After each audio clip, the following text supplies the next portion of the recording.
वन्दे श्रीकृष्णचैतन्य नित्यानन्द सहोदितो गौरादये पुष्पवन्तो चित्रसन्दोतमोनदो आजानुलम्बितो भुजो कनकावदातो संकीर्तनैकपितरो कमलाय ताक्षो विश्वम्भरो द्विजवरो जुगधर्मपालो वन्दे जगतो प्रियकरो करुणावतारो श्री अद्वैत नमस्तभ्यं कलिजन कृपानिधे गौरप्रेम प्रदानाय श्री सीतापतये नमो।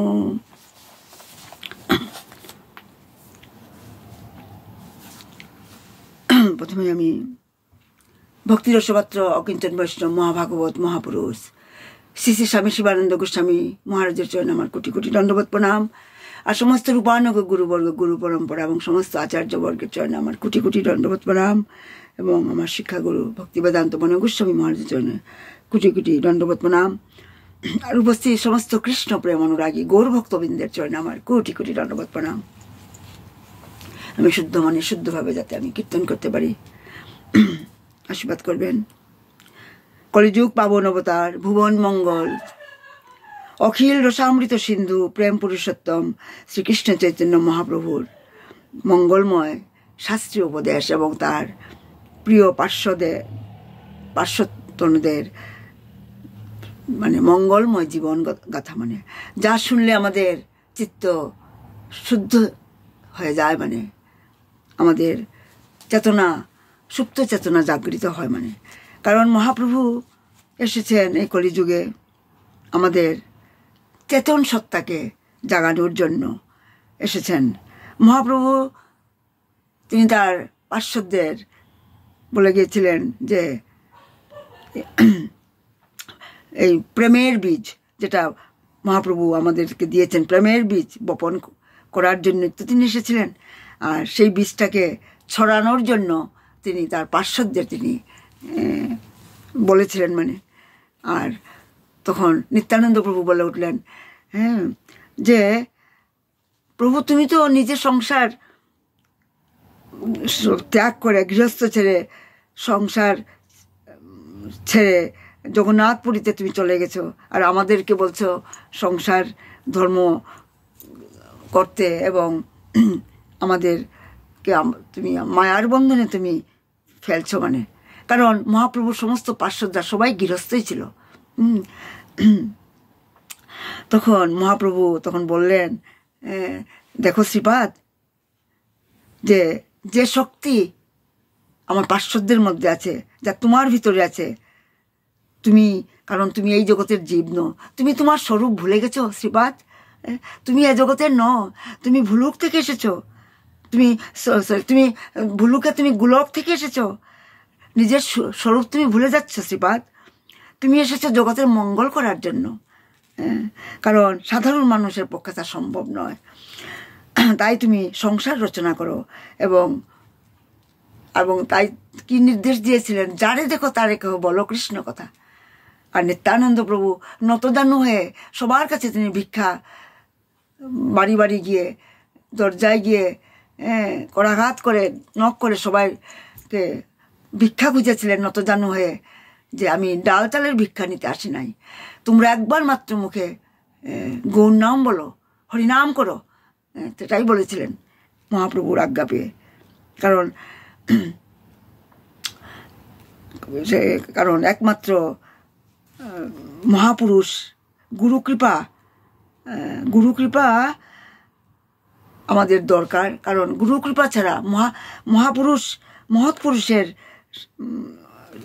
সংস্পর্শেই এই জগতের মঙ্গল করা সম্ভব মানে তাদের আশীর্বাদ ছাড়া সম্ভব নয় মানে কারণ আমরা নিজেরাই আমাদের মঙ্গল করতে পারি না আমরা আবার পরের মঙ্গল কিভাবে করব তাই চেতন সত্তাকে জাগানোর জন্য শক্তির দরকার, এবং সেটা আমরা কোথায় পাই? সেই শক্তি গুরু কৃপা এবং ভগবানের কৃপা, রাধারানীর কৃপা দরকার। মানে তাই তো বলা হয়, ভ্রমিতে ভ্রমিতে কোন ভাগ্যবান জীব গুরু কৃষ্ণ প্রসাদে পায় ভক্তিলতা বীজ, মালি হয়ে সেই বীজ করে আরোপণ, শ্রবণ কীর্তন দিয়ে করেন সেচন, উপজিয়ে বাড়ে লতা বেদা ব্রহ্মাণ্ড ভেদি যায়, বিরজা ব্রহ্মলোক ভেদি পরব বোম পায়। মানে কবি যায় তদুপরি গোলক বৃন্দাবন, কৃষ্ণচন্দ্র কল্প বৃক্ষে করে আর আরোহণ। মানে এইভাবে আমাদেরকে মালি হয়ে সেই বীজটা, যেটা আমাদের হৃদয়ে বপন করা হয়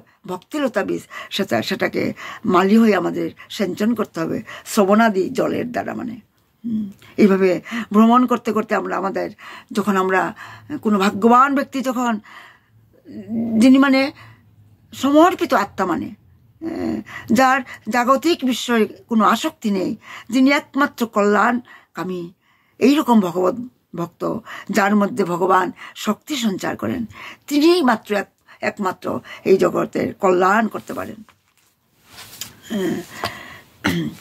তাই আমরা দেখছি যে ভগবত ভক্তির শ্রবণ কীর্তন আদি, এই যে শ্রবণম কীর্তনং বিষ্ণু স্মরণং পাদ সেবনম অর্চনং বন্দনম দাস্যং সখ্যম আত্মনিবেদনম, এক অঙ্গে সিদ্ধি পাইল বহু ভক্তগণ, অম্বরীষাদি ভক্তের বহু অঙ্গ সাধন। এভাবে চৈতন্য মহাপ্রভু সনাতন গোস্বামীকে সাধ্য সাধন তত্ত্বের কথা বলছেন, মানে ভক্তি মার্গের কথা বলছেন, ভক্তি রসের কথা, রসতত্ত্বের কথা বলছেন। এক অঙ্গের সিদ্ধি পাইল বহু ভক্তগণ, মানে বহু ভক্ত এই 9টি অঙ্গের কেবল একটি অনুশীলন করার ফলে সিদ্ধি লাভ করেছেন। আমরা দেখব, আলোচনা করব আমরা এই 9টা ভক্তির অঙ্গ, যেগুলির 9 লিম্বস অফ ডিভোশনাল সার্ভিস। এই যখন এইমাত্র পড়লাম, শ্রবণম কীর্তনং বিষ্ণু স্মরণং পাদসেবনম অর্চনং বন্দনম দাস্যং সক্ষম আত্মনিবেদনম, এর মধ্যে যে কোনো একটা অবলম্বন করে একটা অঙ্গের অনুশীলন করার ফলে সিদ্ধি লাভ করেছেন অনেক ভক্ত, শুদ্ধ ভক্ত। আবার মহারাজ অম্বরীশ, যিনি চক্রবর্তী সম্রাট ছিলেন, তিনি এই 9টি অঙ্গই তিনি সাধন করেছিলেন। তিনি পঞ্চেন্দ্র পঞ্চে জ্ঞানেন্দ্রকে ভগবান সেবা নিযুক্ত করেছিলেন। শ্রী বিষ্ণু শ্রবণে পরীক্ষিত ভব দয়া সখী কীর্তনে, প্রহ্লাদ স্মরণে তদ্গী ভজনে, লক্ষ্মী পৃথু পূজনে। শ্রী বিষ্ণুর কথা শ্রবণে মহারাজ পরীক্ষিত, শ্রবণের দ্বারা কে সিদ্ধি লাভ করেছিলেন? মহারাজ পরীক্ষিত, তাই না? তাই বলা হচ্ছে বিষ্ণুর কথা স্মরণে মহারাজ পরীক্ষিত, আর কীর্তনে সুখদেব গোস্বামী। কারণ সুখদেব গোস্বামী তো শ্রীমদ্ ভাগবতম কীর্তন করেছিলেন, বলেছিলেন। কীর্তন মানে কি? বলা। আর তো কীর্তনে কে সিদ্ধি লাভ করেছিলেন? সুখদেব গোস্বামী। আর স্মরণে কে? প্রহ্লাদ মহারাজ সিদ্ধি লাভ করেছিলেন। আর পাদপদ্মের সেবায় লক্ষ্মী দেবী। আর পূজনে মানে অর্চনায় আর কি পৃথু মহারাজ, যিনি ভগবানের অবতার ছিলেন, পৃথু মহারাজ। আর অভিনন্দনে অক্রূর, বন্দনায়কে অক্রূর। আর দাস্যে হনুমান, কপিপতি হনুমান দাস্যে সিদ্ধি লাভ করেছিলেন। আর সখ্যে অর্জুন। অর্জুন ভগবান শ্রীকৃষ্ণের প্রিয় সখা ছিলেন। তার কাছে আত্মনিবেদন করার মাধ্যমে কে সিদ্ধি লাভ করেছিলেন? বলি মহারাজ। এইভাবে এরা সকলেই শ্রীকৃষ্ণের শ্রীপাদপদ্মের আশ্রয় লাভ করেছিলেন এই 9টা অঙ্গের দ্বারা, ভজন প্রণালীর দ্বারা। তাই বলা হচ্ছে যে এটা ভক্তি রসামৃত সিন্ধু গ্রন্থ এখানে পাওয়া যায়। এই শ্লোকটা, সবই মন কৃষ্ণ পদার বিন্দয় বচাংশি বৈকুণ্ঠ গুণান বর্ণনে, করৌ হরের মন্দির মার্জনাদিষু শ্রুতিঞ্চ কারাচ্যুত সৎকথোদয়ে, মুকুন্দ লিঙ্গালয় দর্শনে দৃশৌ তদ্ভৃত্ত গাত্র স্পরশে অঙ্গ সঙ্গনম। আমরা দেখছি মহারাজ অম্বরীশ সর্বদা তার মনকে কৃষ্ণের পাদপদ্মে, তার বাক্যকে পরমেশ্বর ভগবানের গুণ বর্ণনায়। ভগবান আমাদের মুখ কেন দিয়েছেন, আমাদের কথা বলার আমাদের যে কৃপা প্রদান করেছেন বাক্যকে, তাই আমাদেরকে ভগবানের গুণ বর্ণনা, লীলা মাধুর্য, প্রেম মাধুর্য বর্ণনায় আমাদের বাক্যকে ব্যবহার করতে হবে। আর অম্বরীশ মহারাজ তার মনকে কৃষ্ণের পাদপদ্মে, আর বাক্যকে পরমেশ্বর ভগবানের গুণ বর্ণনায়, আর হস্তাদির দ্বারা, হাতের দ্বারা হরিমান মন্দির মার্জন, এবং তার কর্ণকে কৃষ্ণ কথা শ্রবণে, আর তার চক্ষুদ্বয়কে মন্দিরে ভগবানের শ্রী বিগ্রহ দর্শনে, আর তার দেহকে বৈষ্ণবদের শ্রী পাদপদ্মে স্পর্শ করায় এবং আলিঙ্গন করায়, এবং তার জ্ঞানেন্দ্রিয়কে, নাসিকা জ্ঞানেন্দ্রিয়কে শ্রীকৃষ্ণের শ্রী পাদপদ্মে নিবেদিত তুলসীর ঘ্রাণ গ্রহণে, আর তার জিহ্বাকে শ্রীকৃষ্ণকে নিবেদিত প্রসাদ সেবনে, আস্বাদনে, আর তার পদদ্বয়কে, পা দুটিকে ভগবানের লীলাভূমি যেমন বৃন্দাবন, মথুরা আদি তীর্থে অথবা ভগবানের মন্দিরে যাওয়ায়, আর তার মস্তককে ভগবানের শ্রীপাদপদ্মে প্রণতি নিবেদন করে কামরহিত দাস্যে, মানে তার কামকে এমনভাবে নিযুক্ত করেছিলেন যে তার হৃদয়ে তার শুদ্ধ ভগবত ভক্তি জাগরিত হয়েছিল। মানে এইভাবে অম্বরীশ মহারাজ তিনি সিদ্ধি লাভ করেছিলেন। তার পঞ্চেন্দ্রিয় জ্ঞানেন্দ্রিয়কে তিনি ভগবানের সেবায় নিযুক্ত করেন। কাম তেজি কৃষ্ণ ভজে শাস্ত্র আজ্ঞামানি, দেব ঋষি পিত্রাদিকের কভু নাহি ঋণী। আমরা মন দিয়ে শুনবেন। সমস্ত জড় কামনা, বাসনা কামনা পরিত্যাগ করে সকল শাস্ত্রের নির্দেশ অনুসারে শ্রীকৃষ্ণের ভজনা যিনি করেন, তখন তিনি আর দেবতা, ঋষি, পিতৃপুরুষ আদি কারোর কাছে মানে ঋণী থাকেন না। মানে কারণ জন্মের পর থেকে মানুষ নানা জনের কাছে নানা রকমের ঋণী হয়ে যায়। যেমন আলু, বাতাস, জল ইত্যাদি। আলু, বাতাস, জল মানে আমাদের প্রয়োজনীয় জিনিস মানে সরবরাহের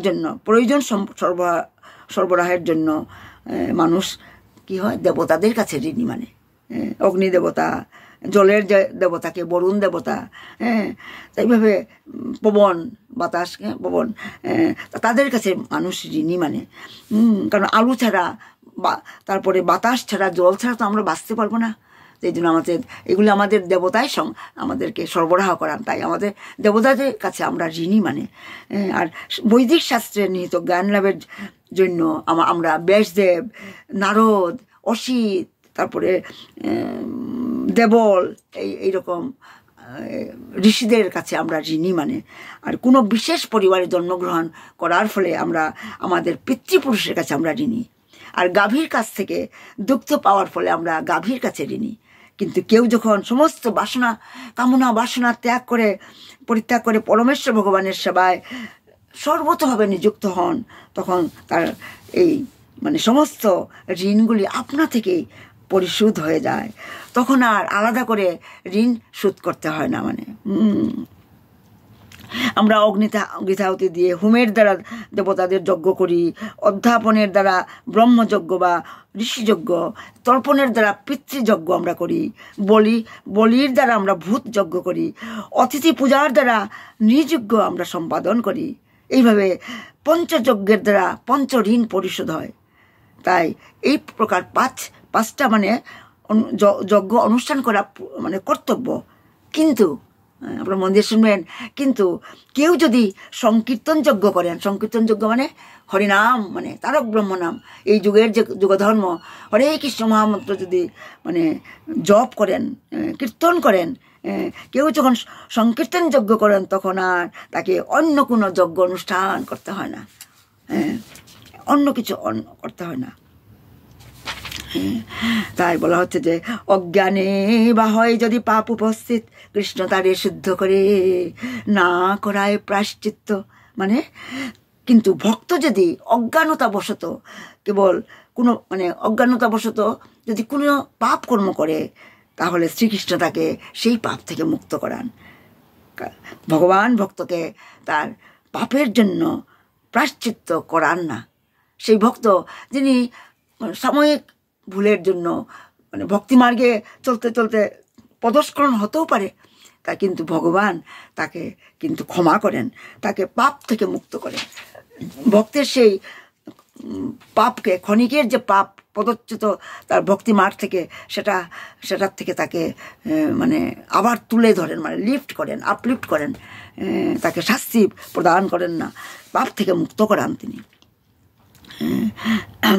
এইভাবে, কারণ পরমেশ্বর ভগবান তার হৃদয়ে প্রবিষ্ট হয়ে তার পাপ বিনষ্ট করেন, মানে চৈতগুরু হয়ে হৃদয়ে প্রবিষ্ট হয়ে তার পাপ মানে বিনষ্ট করে দেন। মানে এইভাবে আমরা দেখছি জ্ঞান বৈরাগ্যাদি ভক্তির কভু নহে অঙ্গ, অহিংসা যম নিয়মাদি বলে কৃষ্ণ ভক্ত সঙ্গ। মানে এই জ্ঞান বৈরাগ্য এগুলি কিন্তু ভক্তির অঙ্গ নয় কিন্তু, কারণ ইন্দ্রিয় সংযম, অহিংসা সংযম, মন সংযম, এগুলি কিন্তু এইসব গুণগুলি কিন্তু ভক্তের, কৃষ্ণ ভক্তের সঙ্গে থাকেই, মানে আছে, সঙ্গেই থাকে। মানে তাই কেউ যখন জ্ঞান কর্ম ইত্যাদি পরিত্যাগ করে শুধুমাত্র মানে ভগবানের প্রেমময়ী সেবায় যখন নিযুক্ত হন, তখন তিনি সর্বতভাবে সিদ্ধি লাভ করেন। তাই ভক্তের মানে জ্ঞান বা অন্য কর্ম বা অষ্টাঙ্গ যুগের কোনো প্রয়োজন হয় না। মানে কারণ ভগবানের অপ্রাকৃত প্রেমময়ী সেবায় এগুলি আপনা থেকেই অন্তর্ভুক্ত হয়ে যায়, এগুলি অটোমেটিক তখন হয়ে যায়। এই যে জ্ঞান কর্ম অষ্টাঙ্গ যোগ অটোমেটিক, যখন ভক্তিমার্গে যখন প্রবেশ করবো আলাদা করে এগুলি করতে হয় না, অটোমেটিক সেইগুলি আমাদের সঙ্গে ভক্তের সঙ্গে যুক্ত হয়ে যায়। মানে তারপর মহাপ্রভু সনাতন গোস্বামীকে বললেন, হে সনাতন, আমি বৈধি ভক্তি সাধনের কথা তোমাকে বললাম, আমি এখন তোমাকে রাগানুগা ভক্তির কথা বলবো। রাগাত্মিকা ভক্তি মুখ্যা ব্রজবাসী জনে তার অনুগত ভক্তি রাগানুগা নামে। এখন রাগানুগা মানে কি? রাগানুগা হচ্ছে যে মানে ব্রজ, এই রাগানুগা ভক্তি আমরা ব্রজ বৃন্দাবনেই আমরা দেখতে পাই, ব্রজবাসীদের ব্রজাঙ্গনাদের মধ্যে মানে এই ব্রজবাসীরা স্বতঃস্ফূর্ত রাগাত্মিকা ভক্তিতে শ্রীকৃষ্ণের প্রতি প্রীতিপরায়ণ। মানে এই প্রকার ভক্তির সঙ্গে কোনো কিছুর তুলনা হয় না, কোনো কিছু তুলনা হয় না। আর ভক্ত যখন বৃন্দাবনে শ্রীকৃষ্ণের নিত্য পার্শ্বদের পদাঙ্ক অনুসরণ করে এই ভক্ত অনুশীলন করে, তখন তাকে বলা হয় রাগানুগা ভক্তি। মানে রাগানুগা ভক্তি মানে সেটা বলা হয় গোপী ভাব নিয়ে, মানে তাদের অনুসরণ করে। মানে কারণ সেখানে মানে প্রেমেই হচ্ছে ভক্তির পরাকাষ্ঠা। মানে সেখানে শাস্ত্রের কোনো বিচার নেই, প্রেমেই হচ্ছে ভক্তির পরাকাষ্ঠা। রাগময়ী ভক্তির নাম মানে রাগাত্মিকা।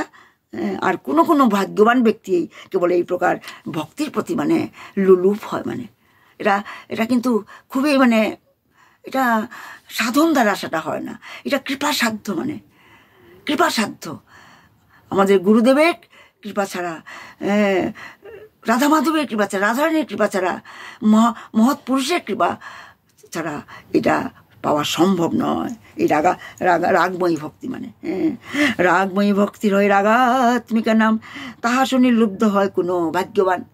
তাই তো বলা হয় ব্রহ্মাণ্ডে ভ্রমিত কোন ভাগ্যবান জীব গুরু কৃষ্ণ প্রসাদে পায় ভক্তিলতা বীজ। তখন সেই ভাগ্যবান জীব সেই বৈধি ভক্তির অনুশীলন করতে করতে করতে করতে গুরুদেবের আশীর্বাদে, রাধারানীর আশীর্বাদে সে রাগাত্মিকা ভক্তিতে সে প্রবেশ করে। তখন তার হৃদয়ে প্রেমের উদয় হয়, ভাবের উদয় হয়। তাই বলা হয় লুহে ব্রজবাসীর ভাবে করে অনুগতি, শাস্ত্র যুক্তি নাহি মানে রাগানুগার প্রকৃতি। রাগানুগার স্বভাবটা কিরকম ভক্তি সেটা, সেখানে শাস্ত্র যুক্তি নাই। মানে সেখানে ভক্তর শাস্ত্র যুক্তি মানেই না। আমরা দেখেছি ব্রজবাসীরা, গোপীরা, তারা তো কোনোদিন বেদেই পড়েনি, শাস্ত্রই পড়েনি। তাই তো উদ্ধব যখন ভগবান শ্রীকৃষ্ণ বুদ্ধি করে উদ্ধবকে, যে জ্ঞানী ভক্ত ছিল, তাকে প্রেমীভক্ত বানানোর জন্য ভগবান শ্রীকৃষ্ণ মথুরা থেকে তাকে বৃন্দাবনে পাঠিয়েছিল, হাতে একটা চিঠি লিখে পাঠিয়েছিল যশোদা মাইয়াকে দেওয়ার জন্য। আর সেই চিঠি লিখতে লিখতে ভগবান শ্রীকৃষ্ণ চিঠিটা চক্ষুর অশ্রু বিসর্জন হচ্ছিল, আর চিঠির মধ্যে ফুটা ফুটা করে জল, চোখের জল পড়েছিল। সেই চিঠি নিয়ে উদ্ধব গিয়েছিল বৃন্দাবনে, আর সেখানে গিয়ে সে উপলব্ধি করতে পারলো উদ্ধব, সে তো জ্ঞান নিয়ে এসেছিল। সে এসে ভেবেছিল, মনে মনে ভাবছিল যে গিয়ে ব্রজাঙ্গনাদের, ব্রজবাসীদের সে বেদশাস্ত্র শোনাবে, জ্ঞান দেবে, জ্ঞান বিতরণ করবে। কিন্তু যখন বৃন্দাবনে সে পৌঁছলো, উদ্ধব যখন সেই ব্রজাঙ্গনাদের দেখলো, যশোদা মাকে দেখলো, গোপবালকদের দেখলো, তাদের সেই প্রেম দেখে তার মনে হতে লাগলো তার জ্ঞান যেন নিঃশেষ হয়ে গেছে, শূন্য, তার জ্ঞান শূন্য হয়ে গেছে। একই আমি দেখছি। উদ্ধব নিজেদের একটা বৃহস্পতির সবচেয়ে শ্রেষ্ঠ শিষ্য ছিল, ছাত্র ছিল, বিদ্যা এত তীক্ষ্ণ বুদ্ধি ছিল এই উদ্ধবের, এত জ্ঞানে পারদর্শী ছিল। কিন্তু সেই উদ্ধবের তার অভিমান, অহংকার শূন্য হয়ে গিয়েছিল। তার জ্ঞান মনে হচ্ছিল জ্ঞান শূন্য হয়ে গেছে। সে ভুলে গিয়েছিল সে বৃহস্পতির সবচেয়ে যোগ্য শিষ্য। কারণ সেই রাগানুগ ভক্তি থেকে, সেই রাগাত্মিকা, তাদের গোপীদের, ব্রজবালক, মধুমঙ্গল, সুদাম, শ্রীদাম, তনসুকা, মনসুকা, কৃষ্ণের প্রতি যে এত ভালোবাসা, তাদের প্রেম, সেটা বৃন্দাবনে যদি না আসতেন সেটা বুঝতে পারতেন না। আর ভগবান শ্রীকৃষ্ণ সেই জন্যই উদ্ধবকে বৃন্দাবনে পাঠিয়েছিলেন প্রেম শিক্ষা লাভের জন্য। সেখানে গোপীরা না বেদশাস্ত্র জানে, না তর্ক করতে জানে, তারা শুধু একটাই জানে, কিভাবে কৃষ্ণকে ভালোবাসতে হয়, কিভাবে কৃষ্ণের কি করলে তাকে সন্তুষ্ট করা যায়। তার জন্য গোপীরা নরকে পর্যন্ত যেতে প্রস্তুত, কৃষ্ণের মঙ্গলের জন্য। তারা চায় শুধু ভগবানের কৃষ্ণ ভালো থাকুক, সেটাই তারা চায়। সেখানে শাস্ত্র যুক্তি নেই। যশোদা মা নন্দবাবার বাড়িতে 9 লক্ষ গাভী, তার মধ্যে অনেক হাজার হাজার কাজের লোক রয়েছে, কিন্তু যশোদা মা কানহার জন্য সেই 9 লক্ষ গরুর মধ্যে সেই পদ্মগন্ধা যে স্পেশাল যে গরুটা, তার দুধ নিজে তিনি দোহন করে নিজে তিনি সেই মাখন বানাতেন সেই দুধ থেকে, নিজে।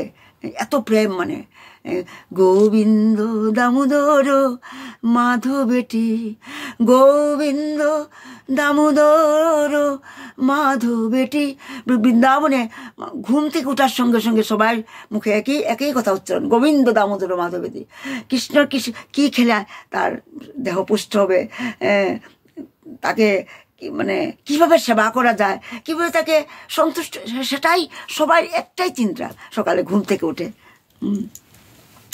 তাই আমাদেরকে শ্রীরূপ গোস্বামী, সনাতন গোস্বামী, রঘুনাথ ভট্ট, শ্রীজীব ভট্ট, গোপাল ভট্ট, রঘুনাথ দাস গোস্বামীর অনুসরণ না করলে শ্রীকৃষ্ণের প্রতি যথার্থ রাগানুগ ভক্তি লাভ করা সম্ভব নয়। এই স্বরগোস্বামীকে আমাদের অনুসরণ করতেই হবে। এই যে শ্রীরূপ গোস্বামী, এই শ্রীরূপ গোস্বামী থেকে রূপানুগ এসছে, রূপানুগ, আমরা হচ্ছি রূপানুগ, তাই আমাদের তাদেরকে অনুসরণ করতে হবে না। তাই জন্য তো নরোত্তম দাস ঠাকুর কি সুন্দর করে বলেছেন, রূপ রঘুনাথ পদে হইবে আকুতি, কবে হাম বুঝব সে যুগল প্রীতি। তাই আমার টাইমটা দেখতে হবে, আরো 2 মিনিট আছে। এইভাবে আমরা দেখছি যে এই প্রেম সেখানে শাস্ত্র যুক্তি না। আমরা এটা কয়েকদিন, বেশি দিন হয়নি, এটা জগন্নাথপুরীতে কর্মাবাই নামে একজন উড়িয়া বৃদ্ধা মহিলা ছিলেন। তার সেই ভাবটা ছিল, তিনি রোজ ঘুম থেকে উঠে সকালে উঠে দাঁত ব্রাশ মাজন করতেন না, স্নান করতেন না, হাঁড়িটা পরিষ্কারও করতেন না। স্নান না করে দাঁত মাজন করতে করতে সকালে উঠে খিচুড়ি বসিয়ে দিতেন। কেন? জগন্নাথ এসে খাবে। তার মানে ছেলে নিজেকে বাৎসল্য স্নেহ ছিল, হ্যাঁ, এসে খাবে। তাড়াতাড়ি করে ঘুম থেকে উঠেই ও খিদে পাবে। সারাদিন তো রোজ 56 ভোগ খাচ্ছে, আমার ছেলে রোজ 56 ভোগ খাচ্ছে, কত রকমের মিষ্টি, কত রকমের খাওয়ানো হচ্ছে, তার পেটটা নিশ্চয়ই খারাপ। তাই সকালে উঠেই তিনি খিচিয়ে বসিয়ে দিতেন। সিম্পল মানে ভাবে রান্না করতেন সেই খিচুড়ি। তাকে করামা খিচুড়ি বলা হয়। তারপরে একদিন সেই করামার বাড়িতে এক স্মার্ত ব্রাহ্মণ এসেছিল। এসে যখন দেখলো করামা স্নান না করে দাঁত ব্রাশ মানে মাজন করে করে নিমের গাছের ডাল দিয়ে করে সেই জায়গাটা লেপন না করে, হাঁড়িতে ময়লা আছেই, তার মধ্যে সে রান্না করছে। এবং সেই রান্না তখন জিজ্ঞাসা করলো, কার জন্য রান্না করছো? তা আমি ভোগ দেব। তখন সেই স্মার্ত ব্রাহ্মণ খুব তিরস্কার করলেন করামাকে। বলছে, স্নান না করে, এই যে তোমার পাপ হবে, দাঁত ব্রাশ করে করে স্নান না করে, তুমি ওই জায়গা পরিষ্কার না করে তুমি ভোগের রান্না করছো। হ্যাঁ, যাও গিয়ে আগে স্নান করো, হাঁড়ি পাতিল পরিষ্কার করো। করামা তখন সেই স্মার্ত ব্রাহ্মণের কথায় সেই সমস্ত জায়গাটা পরিষ্কার করে গোবর দিয়ে মুছে তারপরে স্নান করে এসে খিচুড়ি, এর মধ্যে জগন্নাথ ছোট্ট বালক হয়ে আসে, ছোট্ট ছেলে হয়ে আসে। অলরেডি 3 বার এসে গেছে। প্রথমবার এসে দেখছে যে এই স্মার্ত ব্রাহ্মণ বলায় মানে কি করছে, করামা স্নান করতে গেছে। যখন 2nd বার এলো দেখছে রান্না মাত্র হচ্ছে, মানে এখনো হয়নি। 3rd টাইম যখন এলো তখনও দেখছে এখনো হয়নি, গরম আছে। তখন অলরেডি তখন মন্দিরের দরজা, পূজারি এসে যাবে। তাই জগন্নাথ মানে তাড়াতাড়ি করেই চলে গেল মন্দিরে। পূজারি এসে এবার মন্দির দেখতে না পেলে হইচই লেগে যাবে মানে। আর এদিকে জগন্নাথ মনে মনে মনে ভীষণ রাগ সেই স্মার্ত ব্রাহ্মণের উপর। তাই তিনি স্বপ্নে সেদিন এসে সেই শিক্ষা দিলেন সেই স্মার্ত ব্রাহ্মণকে, তোমার এত বড় সাহস, এটা আমার রাজ্য, তুমি এসেছো সাউথ থেকে, এটা এই জগন্নাথপুরী, এটা আমার আদেশে এখানে আমার ভক্তরা আমাকে যেভাবে তাদের ইচ্ছে সেবা করবে, তুমি কে হে বলার? এখানে আমার রাজ্য, তো আমার আদেশ মতো এই রাজ্য চলে। তুমি আজই যদি এখান থেকে ফিরে না যাও তবে তোমার খুব বিপদ হবে। সেই স্বপ্নে আদেশ পেয়ে সঙ্গে সঙ্গে পরের দিন সকালবেলা ঘুম থেকে উঠে স্মার্ত ব্রাহ্মণ করে আমার পায়ে ধরে প্রণাম করে বলল, আমার অনেক পাপ হয়েছে, তোমার মতো মানে আমি এত শাস্ত্র জানি, আমি এত পূজা পাঠ করি, কিন্তু আমার এখনও ভগবান স্বয়ং আমাকে দর্শন কোনোদিনও দেননি। আর তুমি নিজের হাতে মানে ভোগ রান্না করে স্বয়ং ভগবান তিনি মন্দির থেকে ছুটে আসেন তোমার খিচুড়ি খাওয়ার জন্য। আমাকে ক্ষমা করবে, তোমার যেই রকম ইচ্ছা তুমি রান্না করো, কারণ তোমার মতো শুদ্ধ ভক্ত দেখে আমার জীবন ধন্য হয়ে গেল। আমার বোধহয় সময় শেষ হয়ে গেছে, আমি শর্টকাট করে বলেছি। নিতাই গৌ সীতানাথ প্রেমানন্দে হরি হরি বল। খেচুরি ধাম কি জয়, নরোত্তম দাস ঠাকুর কি জয়, জয় শিবানন্দ বাবা কি জয়, শিবানন্দ বাবা কি জয়, গুরুদেব কি জয়, মহাকুম্ভ মেলা কি জয়। গৌরাঙ্গ বলিতে হবে পুলক শরীর, হরি হরি বলিতে নয়ন ববে নীরব।